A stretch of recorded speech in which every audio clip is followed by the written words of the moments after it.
Aujourd'hui, on va voir comment publier votre map faite en 2 clics sur Roblox. Car un abonné m'a tout simplement envoyé un commentaire sous la vidéo du coup pour faire un jeu en 2 clics. Et il m'a tout simplement dit que il avait un problème lorsqu'il partageait le jeu, qu'il le mettait en public. Et ben il pouvait pas le lancer. Donc en gros ça mettait comme quoi le jeu n'était pas accessible et qu'il pouvait pas jouer dessus. C'est un problème que j'ai déjà eu sur d'anciennes maps. Comme celle-ci par exemple. En gros des maps soit générées automatiquement, soit que j'étais allé prendre sur internet, des choses comme ça. Et en fait c'est tout simple. Alors, il peut y avoir plusieurs raisons. Il y a 3 raisons possibles. Alors, de 1, vous avez le plagiat. Si vous reprenez un jeu qui a déjà été fait et que vous changez rien du tout, vous le publiez comme ça, voilà, ça c'est sûr, ça marchera pas. En 2, vous avez les caractères, les lois de Roblox qui peuvent bloquer votre map. Par exemple, s'il y a des caractères sexuels dans la map, s'il y a des trucs racistes, si, en gros, vraiment, s'il y a une loi qui est un petit peu, qui n'est pas respectée dans votre map, et ben, forcément, ça nuira à la publication de votre map. Pour le 3e, c'est les passes. Donc, les passes payantes, donc les choses payantes dans votre map. Regardez, je vais vous donner un exemple simple. Quand je joue dans la map,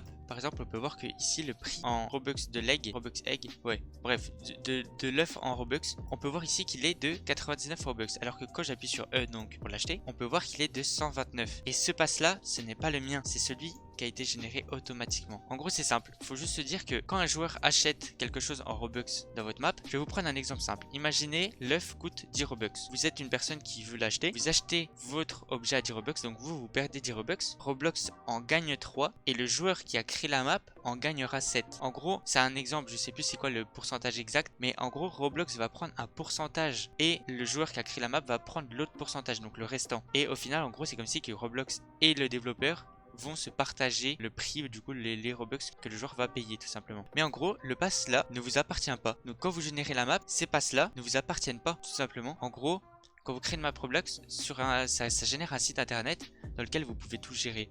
Les passes, vous pouvez gérer les badges, vous pouvez gérer les statistiques de votre map, tout. Vraiment, genre j'en ferai peut-être une vidéo, peut-être un tuto parce que c'est très complet. Mais en gros là, ces passes là ne vous appartiennent pas. Par exemple si on met œuf automatique 49, bon il coûte bien 49 mais c'était le pire exemple. Mais voilà, vous avez compris. En gros les passes ne vous appartiennent pas. Vous allez sur Roblox Studio et moi je vais les remplacer partout. Mais en gros vous allez remplacer chaque passe que vous voulez. Du coup vous mettez le prix que vous voulez pour chaque chose. Moi je vais mettre tout pareil. Et vous allez voir tout simplement que maintenant quand je vais vouloir acheter quelque chose, il y aura écrit Own It partout.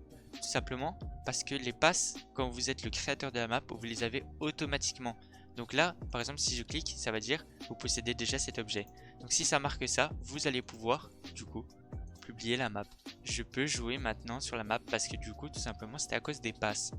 Donc, quand je clique sur jouer, ça vous lance votre jeu.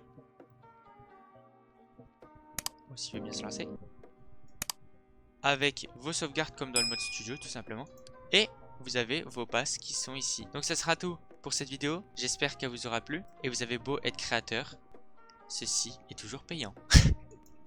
Bon allez, on se retrouve pour une prochaine vidéo ou pour un prochain live. C'était Bretchou Dev et moi je vous dis ciao.